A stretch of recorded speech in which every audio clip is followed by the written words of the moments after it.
नमस्कार। प्रांजल ज्ञान गंगा में आप सभी का स्वागत है। हम संक्षिप्त महाभारत का पाठ कर रहे हैं जिसमें कि वन पर्व चल रहा है। कल हमने नल का दमयंती को त्यागना, दमयंती को संकटों से बचते हुए दिव्य ऋषियों के दर्शन और राजा सुबाहु के महल में निवास की कथा को पढ़ा था।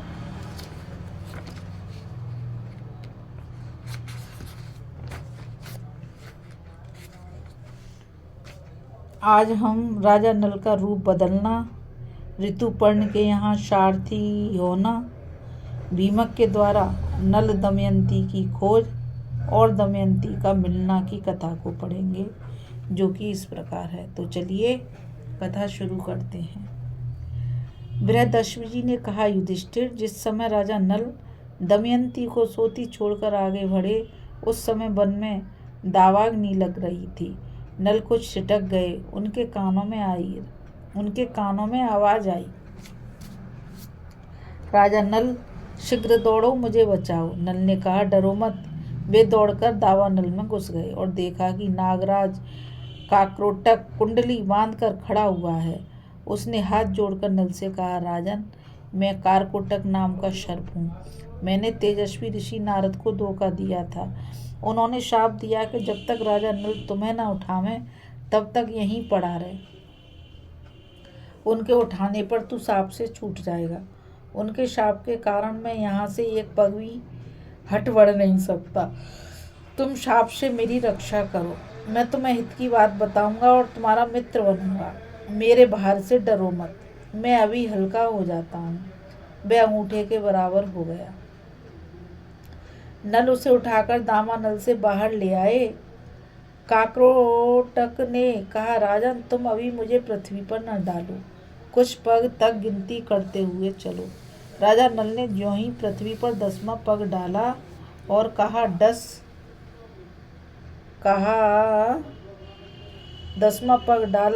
10, त्यों ही कारकोटक नाग ने उसे डस लिया। उसका नियम था कि जब कोई 10 अर्थात डसो कहता तभी वह डसता, अन्यथा नहीं। कारकोटक के डसते ही नल का पहला रूप बदल गया और कारकोटक अपने रूप में हो गया। आश्चर्यचकित नल से उसने कहा, राजन, तुम्हें कोई पहचान ना सके इसलिए मैंने तुम्हारा रूप बदल दिया है। कलयुग ने तुम्हें बहुत दुख दिया है। अब मेरे विष से वह तुम्हारे शरीर में बहुत दुखी रहेगा। तुमने मेरी रक्षा की है। अब तुम्हें हिंसक पशु पक्षी, शत्रु और ब्रह्म वेत्ताओं से भी कोई भय नहीं रहेगा। अब तुम पर किसी भी विष का प्रभाव नहीं होगा और युद्ध में सर्वदा तुम्हारी जीत होगी। अब तुम अपना नाम बाहुक रख लो और धूत कुशल राजा ऋतुपर्ण की नगरी अयोध्या में जाओ। तुम उन्हें घोड़ों की विद्या बतलाना और वे तुम्हें जुए का रहस्य बतला देंगे तथा तुम्हारे मित्र भी बन जाएंगे। जुए का रहस्य जान लेने पर तुम्हारी पत्नी, पुत्री, पुत्र, राज्य सब कुछ मिल जाएगा। जब तुम अपने पहले रूप को धारण करना चाहो तब मेरा स्मरण करना और मेरे दिए हुए वस्त्र धारण कर लेना। यह कहकर काक्रोटक ने 2 दिव्य वस्त्र दिए और वहीं अंतर ध्यान हो गया। राजा नल वहां से चलकर 10वें दिन राजा ऋतुपर्ण की राजधानी अयोध्या में पहुंच गए। उन्होंने वहां राज दरबार में निवेदन किया कि मेरा नाम बाहुक है। मैं घोड़ों को हाँकने तथा उन्हें तरह तरह की चालें सिखाने का काम करता हूँ। घोड़ों की विद्या में मेरे जैसा निपुण इस समय पृथ्वी पर कोई और नहीं है। अर्थ संबंधी तथा अन्याय संबंधी समस्याओं पर मैं अच्छी सम्मति देता हूँ और रसोई बनाने में भी चतुर हूँ एवं हस्तकौशल के सभी काम तथा और दूसरे भी कठिन कामों को मैं करने की चेष्टा करूँगा। आप मेरी आजीविका निश्चित करके मुझे रख लीजिए। ऋतुपर्ण ने कहा, बाहुक, तुम भले आए। तुम्हारे जिम्मे ये सभी काम रहेंगे, परंतु मैं शीघ्रगामी सवारी को विशेष पसंद करता हूँ। इसलिए तुम ऐसा उद्योग करो कि मेरे घोड़ों की चाल तेज हो जाए। मैं तुम्हें अश्वशाला का अध्यक्ष बनाता हूँ। तुम्हें हर महीने सोने की 10,000 मुहरें मिला करेंगी। इसके अतिरिक्त वाष्णे, नल का पुराना सारथी और जीवल हमेशा तुम्हारे पास उपस्थित रहेंगे। तुम आनंद से मेरे दरबार में रहो। राजा ऋतुपर्ण से सत्कार पाकर राजा नल नाहुक के रूप में वाषणे और जीवल के साथ अयोध्या में रहने लगे। मैं आपको बता दूं कि जो ये वाषणे हैं ये पहले राजा नल के ही सारथी थे, लेकिन अब राजा नल ने अपना वेश बदल लिया है। जैसे कि सांप ने उनको डसा तो उनका शरीर काला पड़ गया, तो वाष्णे उनको पहचान नहीं पाए, लेकिन राजा नल ने वाष्णे को पहचान लिया। वाष्णे और जीवल के साथ अयोध्या में रहने लगे। राजा नल प्रतिदिन रात को दमयंती का स्मरण करके कहा करते थे कि हाय हाय तपस्विनी दमयंती, भूख प्यास से घबराकर थकी मादी उस मूर्ख का स्मरण करती होगी और न जाने कहाँ सोती होगी। भला वह अपने जीवन निर्वाह के लिए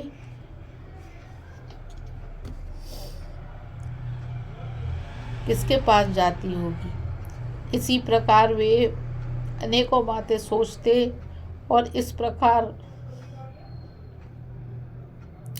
ऋतुपर्ण के पास रहते, उन्हें कोई पहचान ना सके। जब विदर्भ नरेश भीमक को यह समाचार मिला कि मेरे दामाद नल राजच्युत होकर मेरी पुत्री के साथ वन में चले गए हैं, तब उन्होंने ब्राह्मणों को बुलाया और उन्हें बहुत सा धन देकर कहा कि आप लोग पृथ्वी पर सर्वत्र जाकर नल दमयंती का पता लगाइए और उन्हें ढूंढ लाइए। जो ब्राह्मण यह काम पूरा कर देगा उसे 1 सहस्त्र गौएं और जागीर दी जाएगी। यदि आप लोग उन्हें ला ना सकें, केवल पता ही लगा लावें, तो भी 10,000 गौएं दी जाएंगी। ब्राह्मण लोग बड़ी प्रसन्नता से नल दमयंती का पता लगाने के लिए निकल पड़े। सुदेव नामक ब्राह्मण नल दमयंती का पता लगाने के लिए चेदी नरेश की राजधानी में गया। उसने एक दिन राजमहल में दमयंती को देख लिया। उस समय राजा के महल में पुनः वाचन हो रहा था और दमयंती सुनंदा एक साथ बैठकर ही वह मंगल कृत्य देख रही थी। सुदेव ब्राह्मण ने दमयंती को देखकर सोचा कि वास्तव में यही भीमक नंदिनी है। मैंने इसका जैसा रूप पहले देखा था वैसे ही अब भी देख रहा हूँ। बड़ा अच्छा हुआ इसे देख लिया। इसे देख लेने से मेरी यात्रा सफल हो गई। सुदेव दमयंती के पास गया और बोला, विदर्भ नंदिनी, मैं तुम्हारे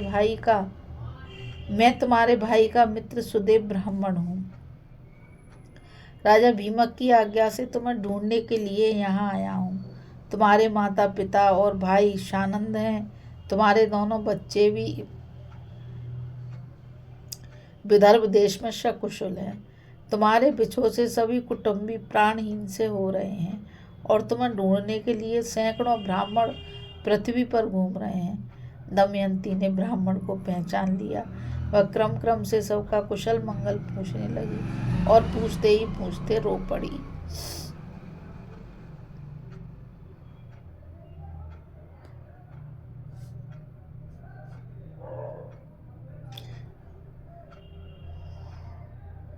सुनंदा दमयंती को बात करते रोते देखकर घबरा गई और उसने अपनी माता के पास जाकर सब हाल कहा। राजमाता तुरंत अंतपुर से बाहर निकल आई और ब्राह्मण के पास जाकर पूछने लगी कि महाराज, यह किसकी पत्नी है, किसकी पुत्री है, अपने घर वालों से कैसे बिछुड़ गई, तुमने इसे पहचाना कैसे? सुदेव ने नल दमयंती का पूरा चरित्र सुनाया और कहा कि जैसे राग में दबी हुई आग गर्मी से जान ली जाती है, वैसे ही इस देवी के सुंदर रूप और ललाट से मैंने इसे पहचान लिया है। सुनंदा ने अपने हाथों से दमयंती का ललाट धो दिया, जिससे उसकी भौहों के बीच का लाल चिन्ह चंद्रमा के समान प्रकट हो गया। ललाट का वह तिल देखकर सुनंदा और राजमाता दोनों ही रो पड़ी। उन्होंने 2 घड़ी तक दमयंती को अपनी छाती से सटाए रखा। राजमाता ने कहा, दमयंती, मैंने इस तिल से पहचान लिया कि तुम मेरी बहन की पुत्री हो। तुम्हारी माता मेरी सगी बहन है। हम दोनों दशाण देश के राजा सुदामा की पुत्री हैं। तुम्हारा जन्म मेरे पिता के घर ही हुआ था। उस समय मैंने तुम्हें देखा था। जैसे तुम्हारे पिता का घर तुम्हारा है, वैसे ही यह घर भी तुम्हारा ही है। यह संपत्ति जैसे मेरी है, वैसे ही तुम्हारी भी है। दमयंती बहुत प्रसन्न हुई। उसने अपनी मौसी को प्रणाम करके कहा, माँ, तुमने मुझे पहचाना नहीं तो क्या हुआ? मैं रही हूँ यहाँ लड़की, तुम्हारी लड़की की ही तरह। तुमने मेरी सारी अभिलाषाएं पूर्ण की हैं तथा मेरी रक्षा की है। इसमें मुझे संदेह नहीं कि मैं अब यहाँ और भी सुख से रहूंगी, परंतु मैं बहुत दिनों से घूम रही हूँ। मेरे छोटे छोटे 2 बच्चे पिताजी के घर हैं। वे अपने पिता के वियोग से दुखी रहते होंगे। न जाने उनकी क्या दशा होगी। आप यदि मेरा हित चाहती हैं तो मुझे विदर्भ देश में भेजकर मेरी इच्छा पूर्ण कीजिए। राजमाता बहुत प्रसन्न हुई। उन्होंने अपने पुत्र से कहकर पालकी मंगवाई। भोजन, वस्त्र और बहुत सी वस्तुएं देकर एक बड़ी सेना के साथ संरक्षण में दमयंती को विदा कर दिया। विदर्भ देश में दमयंती का बड़ा सत्कार हुआ। दमयंती अपने भाई, बच्चे, माता पिता और सखियों से मिली। उसने देवता और ब्राह्मणों की पूजा की। राजा भीमक को अपनी पुत्री के मिल जाने से बड़ी प्रसन्नता हुई। उन्होंने सुदेव नामक ब्राह्मण को 1000 गौएं, गांव तथा धन देकर संतुष्ट किया।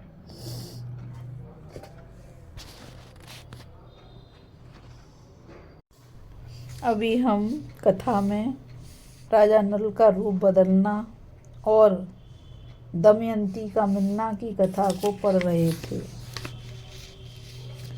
अब हम आगे कथा में नल की खोज, ऋतुपर्ण की विदर्भ यात्रा और कलयुग का उतरना की कथा को पढ़ेंगे। अब मुझ गीता रावत को आज्ञा दीजिए। फिर मिलेंगे एक नई कथा के साथ। और मैं आप सभी से यही कहना चाहूँगी कि इस कथा को आप ज़्यादा से ज़्यादा लाइक, शेयर और सब्सक्राइब कीजिए ताकि यह अमूल्य ज्ञान अधिक से अधिक लोगों तक पहुंच सके। आज के लिए बस इतना ही। राधे राधे। जय श्री कृष्ण। नमस्कार।